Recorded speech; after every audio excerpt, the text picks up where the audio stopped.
بسم اللہ الرحمن الرحیم الحمد للہ والصلاة والسلام علی رسول اللہ اما بعد اللہم انفعنا بما علمتنا وعلمنا ما ينفعنا وارزقنا علما ينفعنا وزدنا علما اللہم اجعل حجنا حجا مبرورا واجعل عمرتنا عمرة مبرورا یا ارحم الراحمین۔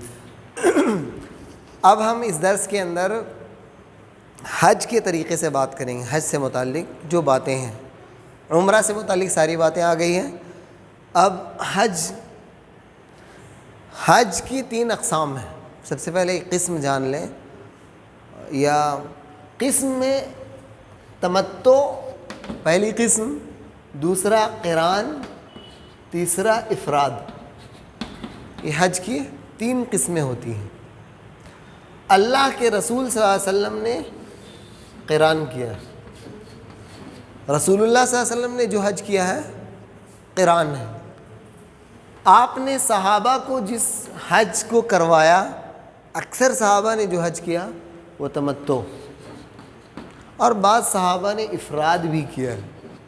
تو حج کی یہ تینوں قسمیں جائز ہے۔ تھوڑا تھوڑا فرق ہے، صرف موٹے فروق میں بتا دے رہا ہوں۔ اس کے افراد کے اندر صرف حج ہوتا ہے، عمرہ نہیں۔ افراد فرد سے ایک، یعنی صرف اس کے اندر حج انسان کرتا، عمرہ نہیں کرتا۔ تمتع کے اندر عمرہ بھی ہوتا ہے اور حج بھی ہوتا ہے، اس کے اندر بھی عمرہ بھی ہوتا ہے اور حج بھی ہوتا ہے۔ اس دونوں میں تھوڑا سا صرف فرق ہے، وہ فرق یہ ہے کہ اس میں آپ قربانی کا جو جانور ہوتا ہے، ہدی اس کو عربی میں کہا جاتا ہے۔ ہدی کے معنی قربانی کا جانور، جو انسان اپنے حج کے موقع سے لے جاتا ہے۔ یہ قربانی کا جانور اپنے ساتھ لے کر جائے گا اپنے شہر سے۔ ہاں، میقات میں اس کے ساتھ رہنا شرط ہے، ضروری ہے۔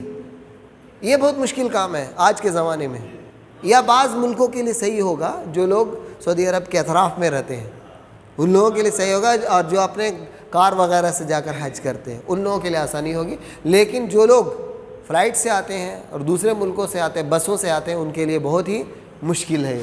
تو اور نبی صلی اللہ علیہ وسلم نے اسی مشکل کے پیش نظر امت کو آسانی پیدا کرنے کے لیے تمتع کو ابھارا، اور صحابہ سے غصہ بھی ہو گئے تھے۔ جب آپ مکہ پہنچے تو آپ نے کہا اپنے حج کو بدل دو تمتع سے، اور تم لوگ حلال ہو جاؤ، بال کٹا کے عمرہ کروا کے حلال ہو جاؤ، عام کپڑے پہن لو اور نارمل رہو۔ تو صحابہ نے تاخیر کی تھی، تو اللہ کے رسول صلی اللہ علیہ وسلم غصہ ہو گئے تھے اور پوچھا، آپ اللہ کے رسول صلی اللہ علیہ وسلم آپ تو خود نہیں ہو رہے اور ہم لوگوں کو آپ نے حکم دیا؟ تو آپ نے فرمایا میرے ساتھ ہدی کا جانور ہے۔ تو آپ یہ تمتع اور قران میں تھوڑا سا فرق، اور بھی فروق ہے۔ بس یہ تمتع کے اندر 2 مرتبہ طواف ہے، اس کے اندر 1 مرتبہ طواف ہے۔ وہ زیادہ اگر میں بتاؤں تو آپ کو یہ ہو جائے گا، تو اسی لیے ہم لوگ جو کرنے والے ہیں اسی میں ہم زیادہ فوکس کریں گے، اور وہ ہے تمتع۔ تمتع میں بات یہاں تک، عمرہ مکمل ہو چکا ہے ہمارے سامنے، عمرہ کے احکام مکمل ہو چکے۔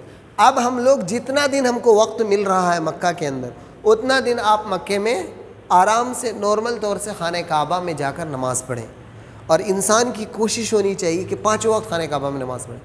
5 وقت، 4 وقت، بہت اگر مجبوری ہے کسی بیماری کی وجہ سے انسان، تو 4 وقت تو علی الاقل نہیں چھوڑنا چاہیے۔ تو آپ کے سامنے ہمیشہ بس تو موجود ہے، آپ صرف اپنے وقت کو مینیج کریں گے، اور جتنا پابندی کریں گے۔ وقت کے پابند ہم لوگ نہیں ہیں، اکثر لوگ پابند نہیں ہوتے ہیں، گھروں سے عادت ہوتی ہے، اور وہاں بھی اگر تاخیر کریں گے تو آپ کو خانہ کعبہ میں 1 لاکھ نماز کا ثواب ہر نماز کے ساتھ فوت ہو جائے گا۔ اگر آپ فرض نماز خانہ کعبہ میں ایک وقت کی ایک پڑھ رہے ہیں تو 1 لاکھ فرض کا ثواب ملے گا۔ اگر 1 نفل پڑھ رہے ہیں تو 1 لاکھ نفل کا ثواب ملے گا۔ اور اس میں پریشانی اس وقت زیادہ بڑھ جاتی جب انسان کو ہوٹل میں کھانا بنانا پڑتا ہے اور یہ کرنا پڑتا ہے. تو اس کے لیے آدمی یہ کوشش کرے کہ خرید کر اگر ممکن ہو سکے, اس کے لیے آدمی اتنا خرچ کر رہا ہے تو ممکن ہو سکے اور پیٹ خراب نہیں ہو رہا, نقصان نہیں ہو رہا, تو انسان کھانے کا انتظام خانہ کعبہ کے سامنے ہی تھوڑا کم بیسی کر کے ایڈجسٹ کر کے چلا لے تو وہ اور اس کا نماز نہ فوت ہونے پائے خانہ کعبہ کے اندر, کیونکہ دوبارہ اور زندگی میں کبھی نہیں ملے گی وہ چیز, وہ کبھی نہیں ملتی. بائی چانس کسی کو دوبارہ نصیب ہوتا ہے تو اسی لیے اس کو نہیں فوت کرنا. یہ نہیں دیکھنا ہے کہ ہم لوگ چاول لے کے گیہوں لے کر اتنا گئے ہیں کیسے بچ جائے گا, یہ ہو جائے گا. آپ کوشش کریں گے وہ کچھ بھی ہو جائے نماز نہیں فوت ہونی چاہیے. وہ سب ہم کسی کو بانٹ کے چلے آئیں گے, کچھ کر کے آ جائیں گے, لیکن خانہ کعبہ میں نماز نہیں چھوٹنی چاہیے. وہاں دیکھیں گے تو آپ کی کیفیت بدل جائے گی, آپ کی دنیا بدل جائے گی. خانہ کعبہ کو دیکھنے کے بعد عجیب سی کیفیت ہوتی ہے, عجیب سی کیفیت ہوتی ہے. آپ بیٹھے رہیں گے. کچھ لوگ کہیں گے کہ ہوٹل میں بھی آپ نماز پڑھ لیں یا ہوٹل سے قریب نماز پڑھ لیں تو آپ کو اتنا ہی ثواب ملے گا. آپ ان باتوں میں نہیں پڑھیں. گرچہ اہل علم میں سے بعض لوگ یہ کہتے ہیں, لیکن مجھے یہ چیز صحیح نہیں لگتی ہے. واللہ عالم. مجھے میرا یہ کہنا ہے کیوں ہم شک والے کام میں پڑھیں گے. جو کنفرم ہو ہم خانہ کعبہ چلے جائیں, وہاں نماز پڑھ لیں, خلاص. ہم اپنے آپ کو 15 دن پابند بنا لیں اور ہم خانہ کعبہ میں جا کے نماز پڑھ لیں گے تو کوئی گناہ نہیں ہے. لیکن اگر ہم کسی کے بات میں آ کر چلو ہوٹل میں بھی پڑھنے کا یا مکہ میں کہیں بھی نماز پڑھو خانہ کعبہ کی طرح ثواب ملے گا, اور اگر اللہ تعالیٰ نے نہیں دیا اور وہ کنفرم نہیں, عالم سے غلطی ہوئی ہے, تو غلطی والے بات میں ہم عمل کیوں کریں گے. ہم کو خانہ کعبہ جا کر نماز پڑھ لینے میں عافیت ہے. 15 دن کی بات ہے یا 1 مہینے کی یا 25 دن کی بات ہے, آپ اس کو کر لیں. آپ مکہ میں جو آپ قیام کریں گے عمرہ کے بعد مکمل نارمل سے نمازیں پڑھتے رہیں گے, اور طواف آپ کر سکتے ہیں. صحیح نہیں کر سکتے نفلی طواف جو کرنا ہے, آپ خانہ کعبہ کا طواف 7 مرتبہ نفل جتنی مرتبہ کر سکتے ہیں. روزانہ بھی کر سکتے ہیں, صبح کو کر سکتے ہیں, شام کو کر سکتے ہیں. طواف کے لیے کوئی وقت مقرر نہیں ہے, اور آپ کو زیادہ آسانی رات میں ہوگی. اور ایک بات یاد رکھیں, وہاں رات کو نیند نہیں آتی ہے, تو آپ دن ہی میں اگر آپ فجر کے بعد سے آپ تھوڑی یہ کرنے کے بعد ظہر تک آرام کریں اور ظہر سے نماز سے خانہ کعبہ میں رہیں, رات میں بھی وہی رہیں. زیادہ تر کوشش کریں جہاں تک ہو سکے. میرے کہنے کا مطلب کسی کو مجبور کرنا نہیں ہے, میرے کہنے کا مطلب ہے انسان وقت کو غنیمت جان کر خانہ کعبہ کو زیادہ ٹائم دے. اب جتنا دن آپ کو حج کے ایام سے باقی رہ جاتا ہے, حج کا پہلا دن جو شروع ہوتا ہے اس کو ترویہ کہا جاتا ہے, یوم الترویہ. اور یہ 8ویں تاریخ ہوتی ہے, ذی الحجہ کی 8 تاریخ کو یوم الترویہ کہا جاتا ہے. ترویہ چونکہ مینا میں پہلے زمانے میں, اور آج بھی پریشانی ہے پانی کی, پہلے زمانے میں پانی کی بڑی قلت ہوتی تھی, تو لوگ اپنے مشکیزوں سے پانی کے برتنوں سے لے جا کر پانی وہاں اسٹور کرتے تھے, جمع کرتے تھے حج کے ایام میں سہولت کے لیے. اسی سے اس کا نام, کیونکہ 9 تاریخ کو اصل حج شروع ہونا ہے, 8 تاریخ کو سب ریڈی کرتے تھے کفار قریش کے لوگ, تو اس سے اس کا نام پڑ گیا یوم الترویہ. جس دن پانی کو اسٹور کیا جاتا ہے مینا کے اندر انتظام کی, اسی لیے اس کو اس پانی اسٹور جمع کرنے کا دن اس کا نام دے دیا گیا. تو 8ویں ذی الحجہ. اب 8ویں ذی الحجہ کو جیسے ہم لوگوں نے عمرہ کے لیے احرام باندھا تھا اپنے اپنے ملکوں سے, شہروں میں کلکتہ, ممبئی, دلی, بنگلور کے اندر ہوٹل میں جو کیا تھا احرام کے لیے, وہی سیم پروسیس کرنا ہے. کیونکہ اب یہ حج کا احرام باندھ رہے ہیں, اور یہاں پر حج کی نیت کرنا پھر واجب ہے آپ پر. یہاں پر نیت اگر چھوٹ جائے گا تو پھر حج فوت ہو جائے گا. اس کو بہت دھیان میں رکھنا ہے, نیت کرنا ہے. 8ویں ذی الحجہ کو احرام پہلا کام ہوگا آپ کا. احرام آپ جہاں پر ہیں وہیں سے آپ کو کرنا ہے. اس کے ایک معلومات کے لیے بتا دے رہا ہوں, جو لوگ مکہ میں رہتے ہیں وہ لوگ اگر حج کریں گے تو ان کا بھی احرام یہیں سے باندھیں گے, اپنے گھر سے باندھیں گے. مکہ میں رہنے والے لوگ باہر نہیں جائیں گے. تو آپ وہاں پر ہوٹل میں اپنا غسل کریں گے, احرام کے جیسے غسل کیے تھے. مسنون ہے, واجب نہیں, ضروری نہیں کہ ہر کوئی غسل کرے گا. کسی کو سردی یا اس کی پریشانی ہے تو نہیں کر سکتا, لیکن وہاں موسم دوسرا ہے, بلکہ آپ کو ضرورت ہی پڑے گی نہانے کی.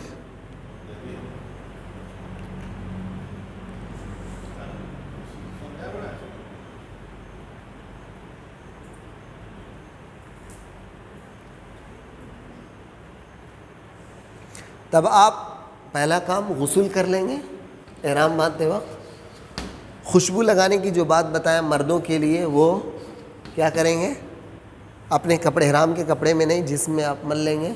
نماز تو وہاں پر نہیں ہے، احرام کی کوئی نماز نہیں ہے، تو وہاں مکہ میں بھی احرام کے لیے کوئی نماز نہیں.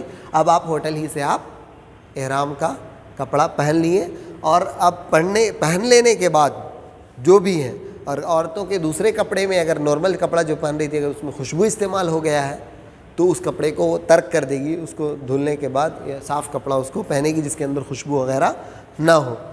ہوٹل میں یہ کرنے کے بعد اب خانہ کعبہ کی طرف رخ کریں گے، اور رخ کر کے وہ جو نیت کرنا ہے، نیت تو دل میں ہوگا، عقد دل میں نیت کو قائم کرنے کا حج کا کہا جاتا ہے احرام. نیت کر لیں گے اور لفظ کیا بولیں گے؟ اب شروع میں آپ نے کہا تھا لبیک اللہم عمرتن، اب آپ بدل دیں گے، یہاں کیا کہیں گے؟ حجن. صرف آپ کہہ دیں گے لبیک اللہم حجن، لبیک حجن. اللہم بڑھا بھی سکتے ہیں، نہیں بھی بڑھا سکتے ہیں، لیکن چلے گا. لبیک اللہم حجن، لبیک اللہم عمرتن، لبیک حجن بھی آپ بول سکتے ہیں. یا جو انسان کسی کا حج بدل کے لیے جا رہا ہے تو پھر وہ شروع میں کیا کہے گا؟ اس آدمی کا نام لے گا.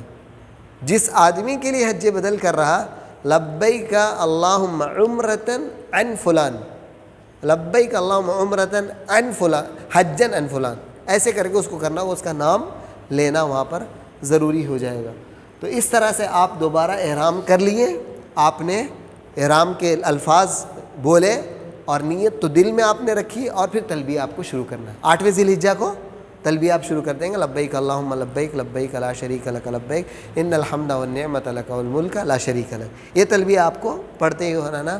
اب جو انتظام ہے وہاں سے آپ کے قافلے کے اندر، وہ قافلہ آپ کو لے کر جائے گا اور سیدھا آپ کو مینا جانا ہے. آپ ہوٹل میں جہاں بھی مقیم ہے اس کے بعد آپ کو مینا لے جایا جائے گا. 8ویں ذی الحجہ کو، جس کو یوم الترویہ کہیں، مینا آپ کو جانا ہے.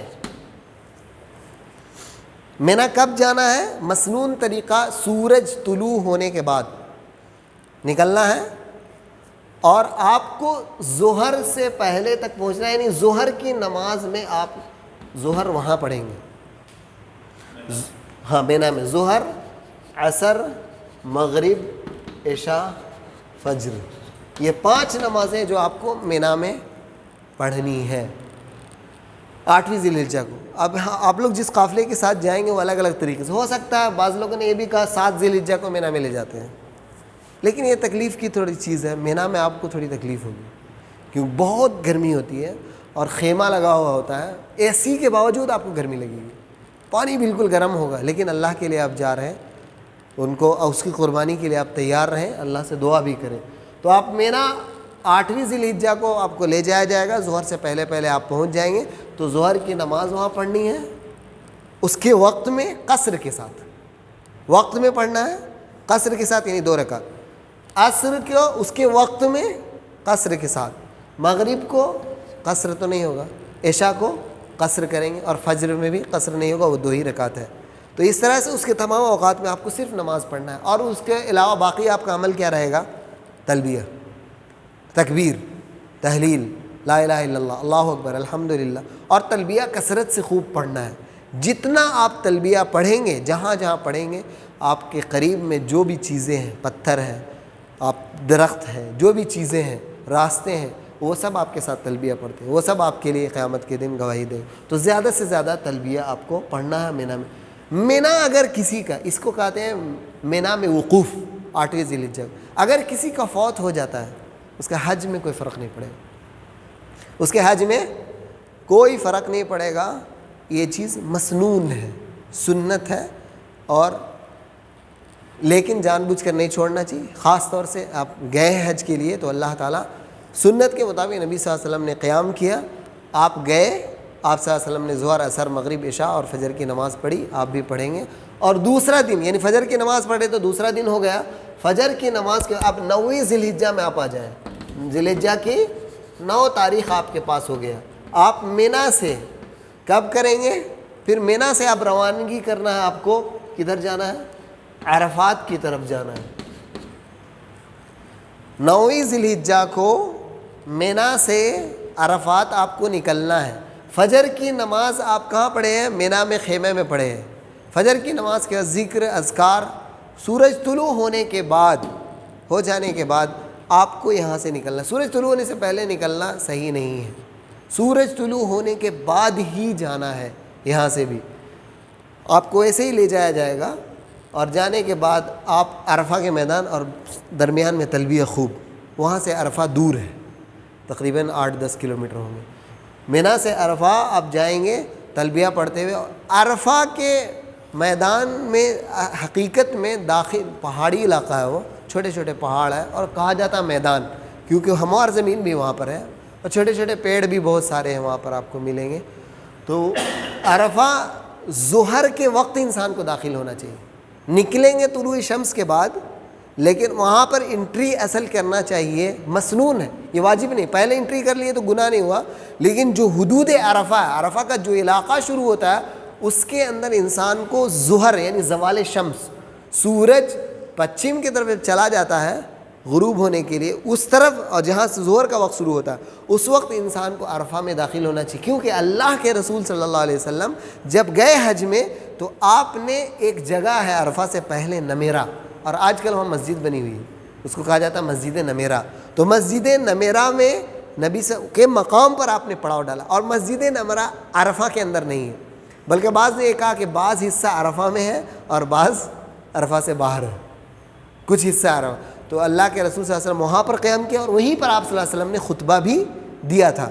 تو آپ ظہر کے جب ظہر زوال شمس ہو گیا تو آپ صلی اللہ علیہ وسلم پھر عرفہ کے اندر داخل ہوئے، اور آپ عرفہ کے میدان میں آپ کو کیا کرنا ہے، آپ کو جیسی سہولت ہو، آپ عرفہ پہنچ گئے ہیں، خیمہ میں آپ کو لے جا کر ڈال دیا جائے گا، اور یہ عمل شاید آپ نہ کر پائیں جو عمل میں نے آپ کو بتایا، صرف جانکاری کے لیے بتا دیا کہ اللہ کے رسول صلی اللہ علیہ وسلم نے ایسا کیا تھا۔ عرفہ کے میدان جانے کے بعد جہاں خیمہ ہے وہاں وضو بنا لیں گے، اور ظہر عصر کی نماز پڑھیں گے۔ ظہر اور عصر دونوں کی نماز، دو کنسیشن اس میں مل رہا ہے، اس میں دو آپ کو سہولت مل رہی ہے، ظہر عصر۔ ایک تو آپ دونوں کو ایک ہی وقت میں نماز پڑھیں گے، گئے ہیں وضو بنائے، وضو بنانے کے بعد اقامت، اذان اگر ہوئی، اذان کا مسئلہ نہیں رہے گا، اقامت کہے، جماعت ہو گئی تو آپ نماز پڑھ لیں گے، اس کے بعد پھر اقامت کہی جائے گی، اور اس کے بعد آپ پھر عصر کی نماز پڑھ لیں گے، اور 2 رکعت کر کے پڑھ لیں گے۔ یہ نماز پڑھنے کے بعد اور پھر کوئی بھی سنت نفل کچھ بھی نہیں پڑھنا ہے ظہر کے نماز میں۔ اور اب آپ دیکھ رہے ہیں کتنا لمبا ٹائم ہے، یہ جو ٹائم مل رہا ہے قبلہ کے رخ ہو جانا ہے، ہاتھ اٹھا لینا ہے عرفہ کے میدان میں، پتہ کر کے قبلہ کدھر، خوب دعا کرنا ہے۔ آپ ذرا سوچیں 12 بجے اگر ٹائم ہو رہا ہے ظہر کا یا 12:30 بجے، رسول اللہ صلی اللہ علیہ وسلم کھڑے ہو کر مغرب تک صرف دعا میں تھے۔ تصور کریں کون انسان کر پائے گا؟ میدان عرفہ میں صرف کر لیا اور دعائیں کر رہے ہیں، اور عرفہ کی بہت امپورٹنس ہے۔ اللہ تعالیٰ فرشتوں پہ فخر کرتا ہے، نبی صلی اللہ علیہ وسلم نے کہا اللہ تعالیٰ فرشتوں پر گھمنڈ کا اظہار کرتا ہے کہ میرے بندے، پوچھتا ہے اپنے بندے کیوں آئے ہیں یہاں پر، کیا کر رہے ہیں؟ یہ لوگ اتنے، ان کے بال گندے ہیں، ان کے کپڑے گندے ہیں، ان کے جسم گندے ہیں، بدن سے پسینہ آ رہا، بدبو آ رہی ہے، ان کے ہاتھ میں کھانا بھی نہیں ہے، پینا نہیں، کچھ بھی نہیں، ضروریات کے چند سامان ہیں، اور ایک لباس پہنا ہوا، یہ میرے بندے کیا چاہتے ہیں؟ تو اللہ فخر کرتا ہے، ان اللہ یباہی بہم الملائکہ، فرشتوں پر فخر کرتا ہے کہ میرے بندے، کیوں فخر کرتا ہے؟ فرشتوں نے کہا تھا نا آدم کے پیدا ہوتے وقت کہ یار آپ کیوں پیدا کر رہے ہیں، تو نافرمانی کریں گے، یہ تو خون خرابہ کریں گے زمین میں۔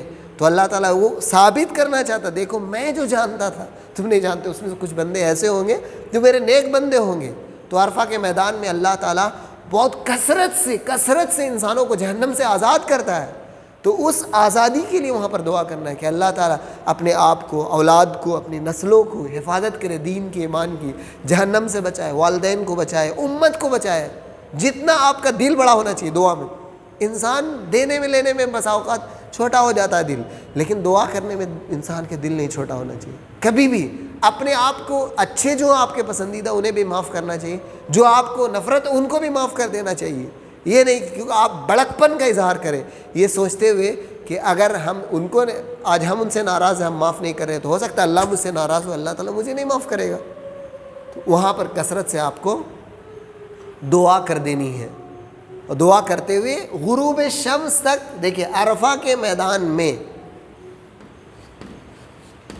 وقوف عرفہ کسی کا بھی فوت نہیں ہونا چاہیے. نبی صلی اللہ علیہ وسلم نے کہا الحج عرفہ. نبی نے کیا کہہ دیا؟ حج تو عرفہ ہی ہے، یعنی عرفہ کے اندر وقوف کرنا یہ حج ہے. جس کا بھی فوت ہو جائے اس کا حج نہیں ہوگا. پہلے میں نے کیا کہا؟ مینا فوت ہو جائے تو حج ہو جائے گا، عرفہ فوت ہو گیا تو حج نہیں ہوگا. اور عرفہ میں رکنا 1 منٹ ہی ضروری ہے. اسی لیے آپ کتنی دعائیں دے سکتے ہیں، آپ کو دینا چاہیے حکومت سعودی عرب کو، کہ جو لوگ حاجی میں سے بیمار ہو جاتے ہیں اس کا علاج سعودی عرب مفت کراتی، مفت. اگر 1 کروڑ کا بھی علاج ہو تو مفت کراتی. اور جو بیمار ہے کسی بھی اعتبار سے اس کو ایمبولینس میں لا کر حج بھی کرواتے، وقوف عرفہ کرواتی. اس کو جس طریقے سے بھی لانا ممکن ہو، اگر ہیلی کاپٹر سے بھی لانا ممکن ہو تو وہ لوگ لا کے عرفہ کے میدان میں ان کو، اس حاجی کو 1 منٹ رکھتا ہے جو حج کے لیے آتے ہیں، وہ بیمار ہو گئے. بہت سارے واقعات اسے نہیں بتاتا ہوں میں. تو وہاں پر ان لوگوں نے کیا انتظام، اور وقوف عرفہ 1 منٹ کروا کے اس کا حج مکمل کرا کے سعودی عرب حکومت بھیجتی ہے. کتنا احسان ہے، کون کرتا ہے؟ تو آپ وقوف عرفہ یہ رکن ہے، اسی لیے وہ لوگ کراتے ہیں. اور وقوف عرفہ میں ظہر کے بعد سے آپ کو موجود رہنا ہے میدان میں. کب تک؟ غروب شمس تک پورا رہنا ہے. سورج جب ڈوب گیا تو کیا ہو گیا؟ مغرب کا وقت ہو چکا ہے، مغرب کی نماز نہیں پڑھنی، ہو گیا. بلکہ اچھی طرح سے اللہ کے رسول صلی اللہ علیہ وسلم عرفہ کے میدان میں سورج غروب ہو گیا، اس کی لالی باقی رہتی ہے آسمان میں، سرخی. وہ سرخی بھی بہت کچھ پورا ختم نہیں ہوا، اور دیر تک باقی رہے تاکہ تحقیق ہو سکے مکمل طور سے وقوف عرفہ ہوا. آپ نے یہ کیا، اس کے بعد آپ وہاں سے کوچ کرتے ہیں. اب عرفہ سے مزدلفہ کی طرف مغرب کے بعد آپ کو نکل کے آنا ہے. یہ کس دن کا عمل چل رہا ہے؟ یوم النحر نہیں ہے، 9 ذی الحجہ کی بات ہے. اس دن کا نام ہی کیا پڑ گیا ہے؟ یوم عرفہ. کیونکہ یہ عرفہ کا وقوف ضروری ہے، اس کے فوت ہو جانے سے حج فوت ہو جائے گا. تو آپ ظہر سے لے کر مغرب تک پورا آپ عرفہ میں وقوف کر رہے ہیں. عرفہ کے بعد آپ کو مغرب کے بعد مکمل طور سے جب سورج غروب ہو چکا ہے آپ وہاں سے نکلیں گے. بہت سارے لوگ کرتے ہیں وہاں پر یہ کرتے ہیں کہ مغرب سے پہلے ہی نکلنے لگتے ہیں، اور نکل سے آ کر عرفہ کے حدود سے کوئی کراس کر جاتا، کوئی نہیں کر جاتا.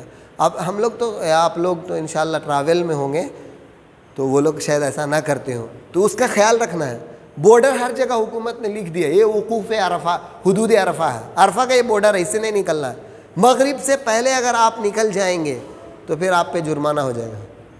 جرمانہ جس کو فدیہ کہا جاتا ہے، اور اس کے اصطلاح میں بولتے ہیں دم کے معنی خون کے معنی قربانی کر کے خون بہانا اللہ کے راستے. تو ایک جانور آپ کو پھر فدیے کے طور پر آپ کو دینا پڑے. اسی لیے آپ وقوف عرفہ وہاں تک رہیں گے مغرب تک، اور مغرب کے بعد نکل کر آپ پھر مزدلفہ جائیں گے.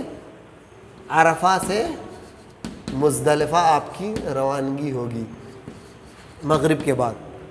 وہاں گاڑی لے کے جائے گی. ہو سکتا ہے آپ 10 بجے رات کو پہنچیں، بہت دیر ہو جاتی ہے، 8 بجے پہنچے، 7 بجے پہنچے، 9 بجے پہنچے. جیسا آپ بھیڑ میں آپ کی گاڑی بھی چل نہیں پائے گی، بہت زیادہ بھیڑ ہوتی ہے. تو آپ جس وقت بھی آپ مزدلفہ پڑھ لیں گے، پہنچیں گے، تو مزدلفہ میں آپ کو کچھ بھی نہیں ملے گا. عرفہ میں آپ کو ٹینٹ، تھوڑا بہت ٹینٹ ملے گا، اور ممکن ہے کھانا وانا ادھر ادھر سے جیسے آپ کو میسر ہو کھا لیں گے. مزدلفہ میں آپ کچھ بھی نہیں رہے گا، وہاں پر آپ کو بیڈ شیٹ وغیرہ یا چٹائی وغیرہ رکھنی پڑے گی، ضروری ہے. اور کچھ اگر ایسا تکیہ ہو جو ہوا وغیرہ کے ذریعے سے آپ کو سونے میں اگر یہ ہے تو آپ رکھے رہیں. اور فرش وہاں پر فرش میں یہ ہوتا ہے گٹی، چھوٹے چھوٹے پتھر ہیں، پیچھے اسی میں آپ کو بچھا کر سونا ہے. البتہ ٹوائلٹ باتھ روم کا وہاں انتظام ہے, لیکن اس میں بھی کافی بھیڑ ہوتی ہے. تو آپ پہنچنے کے بعد جائیں, باتھ روم جا کر وضو بنا لیں, وضو بنانے کے بعد آئیں. اب یہاں پر پہلے ہم لوگ کیا کیے, عرفہ کے اندر ظہر کے وقت میں عصر اور ظہر دونوں پڑھے. مزدلفہ میں پہنچ کر مغرب اور عشاء دونوں پڑھیں گے, لیکن کس کے ٹائم میں پڑھیں گے؟ عشاء کے ٹائم. عشاء کا ٹائم ہو جائے گا, آپ پہنچیں گے. جی ہاں, عشاء کی رات بہت ٹائم بہت کافی دیر تک ہے, تو عشاء کے ٹائم میں ہی آپ مغرب کی نماز پڑھیں. اس کو کہتے ہیں جمع تاخیر. اور پہلے والا جو میں نے بتایا عرفہ میں جمع تقدیم, یعنی نماز کو اس کے وقت سے پہلے کر کے پڑھیں, عصر کو اس کے وقت سے پہلے کر دیے. اور جمع تاخیر مغرب کو اس کے وقت سے مؤخر کر کے ہم عشاء میں پڑھ رہے ہیں. تو اس کو بھی آپ وضو بنا کر اقامت کہیں گے, مغرب پڑھیں, پھر اقامت کہیں گے, پھر آپ عشاء کی نماز آپ پڑھ لیں گے. اور اس طرح سے وطر کی نماز تو نبی صلی اللہ علیہ وسلم کبھی نہیں چھوڑتے تھے. وطر کی نماز آپ پڑھیں گے, اور کوئی بھی سنت نفل نماز آپ کو نہیں پڑھنی ہے, الا ہے کہ کسی کی عادت ہو کیا تہجد پڑھنے کی, تو وہ چاہے تو ممکن ہے پڑھ سکتا ہے, لیکن انسان کوئی نفل نماز نہ پڑھے. اور رات میں سونا ہے, اسی حالت میں آپ سو جائیں کھلے میدان میں. کھلے میدان میں نیچے میں کنکری ہے, آپ بیڈ شیٹ یا کچھ بچھا لیں اور اس کے بعد آرام سے سو جائیں, اور پوری نیند بھی آئے گی. آپ گارنٹی رکھیں ہیں, جتنے تھکے ہوئے ہوں گے آپ کو مکمل نیند آ جائے گی, آپ کو ذرا بھی فکر نہیں. بارش اس کا کوئی مسئلہ نہیں ہوتا وہاں پہ, بارش ہوئے تو بھیگ کے آپ سوئیں گے اور اچھا لگے گا.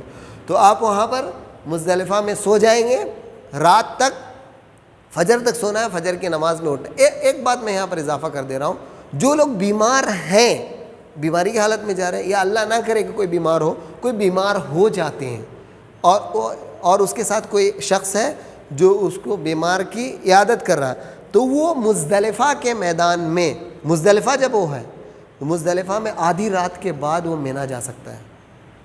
تو ان کو کیا کرنا ہے, جو بیمار ہو گئے ویل چیئر میں لے کے جانا ہوگا. فجر کے بعد اگر جائیں گے یہ لوگ جو بیمار ہیں تو پہنچ نہیں پائیں گے, بہت مسئلہ ہو سکتا ہے. تو آپ رات ہی میں کیا کریں گے, آدھی رات کو آپ جس کے ساتھ بیمار مرض ہے اس کو لے کر مینا کی طرف چلا جائے, جمرات کی طرف, اور وہاں پہنچ کر وہیں پر آرام کرے آس پاس میں. اور پہلے موقع ملتے ہی طلوع شمس کے بعد لیکن جمرہ کرنا ہے. کیا کرنا ہے, کنکری جو مارنا ہے پہلے دن جو ابھی پہنچے نہیں ہم لوگ 10ویں ذی الحجہ میں, 10ویں ذی الحجہ میں جو کنکری ماریں گے, ہم بیمار لوگوں کے لیے بتا رہے ہیں, بیمار لوگ چلے جائیں گے اور وہاں مینا پہنچ گئے رات ہی میں آدھی رات کے بعد, تو وہاں پر کنکری ماریں گے نہیں, انتظار کریں گے. طلوع شمس جب ہو جائے گا فجر کی نماز پڑھ لیں گے, اور اس کے بعد طلوع شمس کے بعد ہی کنکری ماریں گے. اور اس سے پہلے مار دیتے ہیں تو پھر دوبارہ مارنا ہوگا, وہ کا یہ نہیں ہوگا. تو یہ لوگ بیمار لوگوں کی بات میں نے بیچ میں بتا دیا. اب آپ مزدلفہ میں پوری رات بھر سوئیں گے, فجر کی نماز ہوگی, فجر کی نماز آپ پڑھیں گے. فجر کے نماز کے بعد آپ ذکر کرتے ہوئے, تھوڑا سا ذکر کرنے کے بعد سیدھا آپ نکل جائیں گے مشعر حرام. مشعر الحرام کہا جاتا ہے, ایک چھوٹی سی پہاڑی ہے, وہاں پر لکھا ہوا ہوگا, مزدلفہ کے اندر ایک چھوٹی سی پہاڑی ہے اور ٹیلا وغیرہ, وہاں پر جا کر اللہ کے رسول صلی اللہ علیہ وسلم نے قبلہ کے رخ ہو کر آپ نے دعائیں کی تھی. تو وہاں پر آپ اللہ کا ذکر کریں گے اور اللہ سے دعائیں کریں گے وہاں پر کھڑے ہو کر, اور موقع ملتا ہے تب. بسا اوقات یہ موقع نہیں ملے گا, اس کے فوت ہو جانے سے حج نہیں فوت ہوگا, ٹھیک ہے, اس کے فوت ہو جانے سے مشعر حرام میں.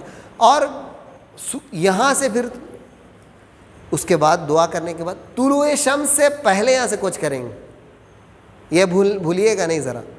یہاں پر مزدلفہ کے اندر سورج طلوع ہونے سے پہلے, 2 جگہ میں نے بتایا سورج طلوع ہونے کے بعد, مزدلفہ میں سورج طلوع ہونے کے بعد آپ نکلیں گے, پہلے مزدلفہ میں جو لوگ نارمل لوگ ہیں مشعر حرام میں جا کر ہاتھ اٹھا کر دعا کر لیں گے جو مزدلفہ کے اندر ہے, اور اس کے بعد آپ نکلیں گے. اور نکلتے پیدل جانا ہوگا, یہاں سے 3 کلومیٹر یا 4 کلومیٹر ہوگا وہ مینا, جہاں پر آپ کنکری ماریں گے. اور یہاں گاڑی نہیں جائے گی, صرف بیمار لوگوں کے لیے حکومت گاڑی لے جاتی ہے.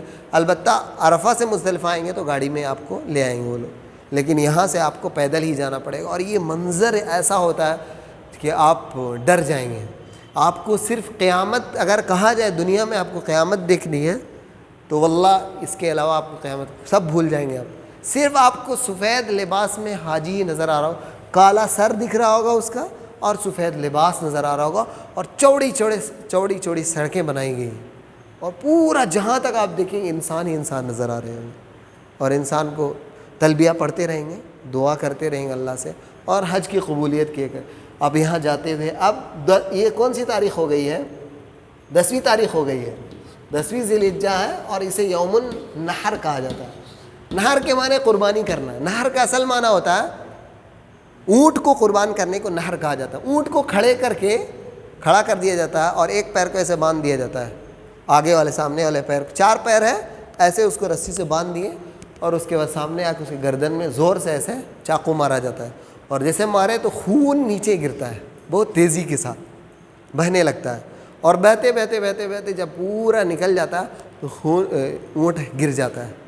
اونٹ کو آپ ذبح نہیں کر سکتے ہیں پکڑ کے، کیونکہ بہت خطرناک جانور ہے. تو اس سے اس کا نام رکھ دیا گیا یوم النحر، اس سے نام دیا گیا کیونکہ ہدیے کا جانور اس دن قربان کیا جاتا ہے. مینا آپ آئیں گے، طلوع شمس ہو چکا ہوگا. طلوع شمس کے بعد آپ کو مینا بریز سے لایا جائے گا. مینا کے جو 3 جمرات ہیں آپ جانتے ہیں، اس کو بریز بنا دیا گیا ہے. بریز مطلب پل. ایسے آپ کو کئی بریز وہاں پر بنے ہوئے، کئی طرح سے، اس طرح سے بریز ہے، اس طرح سے بریز ہے، ایسے بریز ہے، ایسے اس طرح آپ کو جائیں گے تو یہاں پر 1 جمرہ، 2 جمرہ، 3 جمرہ، ٹھیک ہے. یہ کبرا ہوگا، یہ وسطیٰ ہوگا، یہ صغرا ہوگا. 3 جمرات ہیں. آپ جس بھی راستے سے آئیں گے بریز کا استعمال کرتے ہوئے، اس بریز کو جہاں سے آپ کو میسر ہوا آپ آ رہے ہیں، پولیس آپ کو پورے گائیڈ کرے گی. جہاں بھیڑ ہوگی آپ کو جانے نہیں دے گی، تاکہ افراتفری نہ ہو، لوگوں کی موت نہ ہو جائے. لوگ جب گرتے ہیں وہاں پر تو کوئی اٹھ نہیں پاتا ہے، سب اس پہ چڑھتے ہوئے چلے جاتے ہیں، روندے، اور انسانوں کے رون دینے سے انسان مر جاتے ہیں. اتنا یہ حالت ہے. اسی لیے وہاں سسٹم اللہ کے فضل سے بہت اچھا ہے. تو آپ یہاں سے جانے کے بعد یہ جمرہ آپ کو جیسے مل رہا، پہلا چھوڑ دیں گے، دوسرا بھی چھوڑ دیں گے. کس دن؟ 10ویں کو. تیسرا جمرہ اخیر میں ملے گا، اور یہ مکہ سے قریب ہوگا. ادھر یہ مینا ہے، یہ مکہ سے قریب ہوگا. تو اس میں آپ کو بسم اللہ، اللہ اکبر کہہ کے، بسم اللہ اللہ اکبر کہہ کے آپ کو کنکری مارنا ہے. بہت زور سے نہیں کہ شیطان کو حقیقت میں مار رہے ہیں. بہت سارے لوگ عجیب عجیب ڈرامہ کرتے ہیں، لوگ مارتے پوری طاقت سے مارتے ہیں، اور بڑے بڑے کوئی پتھر، کوئی چپل، عجیب عجیب واقعات ہیں. تو آپ کو چھوٹی کنکری کہا جاتا ہے کہ چنے کے دانے کے برابر، حمصہ، اتنے بڑے بڑے، جسے آپ انگلی میں رکھ کے اسے پھینک سکتے ہیں نا، جتنا بڑا کنکر، اس کو آپ کو مارنا ہے، اتنا بڑا. اس کے ذریعے سے نارمل آپ اللہ اکبر کہہ کے کنکری ماریں گے. جب آپ کنکری ماریں گے تلبیہ آپ پڑھتے رہیں یا اس وقت بند کر دیں. مکمل جب آپ کا کنکری 7 کنکری آپ مار دیں گے پہلے دن، تو آپ کا تلبیہ، آپ پھر تلبیہ ختم ہو جائے گا. اب آپ اس کے بعد لبیک اللہم لبیک نہیں پڑھیں گے. یہ آپ کا پہلا یوم النحر کا پہلا کام ختم ہوگا جو عظیم ہے. اللہ کا شکر ادا کریں گے یہ جب کنکری آپ مار لیں گے. کنکری مارنے کے نبی صلی اللہ علیہ وسلم نے ایسا ہی کیا، اور ترتیب ضروری نہیں. میں نبی صلی اللہ علیہ وسلم کے طریقے کو بتاؤں گا، اس لیے موقع ہو تو ویسا ہی کریں، ورنہ ضروری نہیں ہے، آگے پیچھے کچھ بھی کر سکتے ہیں. اس کے بعد نبی صلی اللہ علیہ وسلم نے قربانی کیا تھا، اور قربانی نبی صلی اللہ علیہ وسلم 100 اونٹ لے کر آئے تھے. 63 اونٹ اپنے ہاتھ سے ذبح کیا تھا، اور باقی بچے اونٹ علی رضی اللہ عنہ سے. اور نبی صلی اللہ علیہ وسلم 63 اونٹ ذبح کرنے کے بعد، اور علی سے باقی اونٹ ذبح کروانے کے بعد، ہر اونٹ سے گوشت نکلوایا، اور ہر اونٹ سے گوشت کو ایک برتن میں بنوانے کے بعد اس کو کھائیں، اس کا شوربہ پیا اور اس میں سے کچھ کھایا. اس کے بعد یہاں سے نبی صلی اللہ علیہ وسلم نکل کے گئے ہیں طواف کرنے کے لیے. اب آپ چونکہ ہم لوگ قربانی نہیں کریں گے، قربانی کے لیے ہم لوگ وکیل بنا دیے، دوسرے کو دے دیے پیسہ، اور وہ ہماری طرف سے قربانی کر لے گا. تو ہم اب دوسرا عمل کیا کرنے جائیں گے؟ قربانی کو چھوڑ کر سیدھا خانہ کعبہ کی طرف چلے جائیں طواف کے لیے. دوسرا عمل ہو جائے گا. پہلا کنکری مارنا، رمی کہا جاتا ہے. کنکری کمپلیٹ ہے.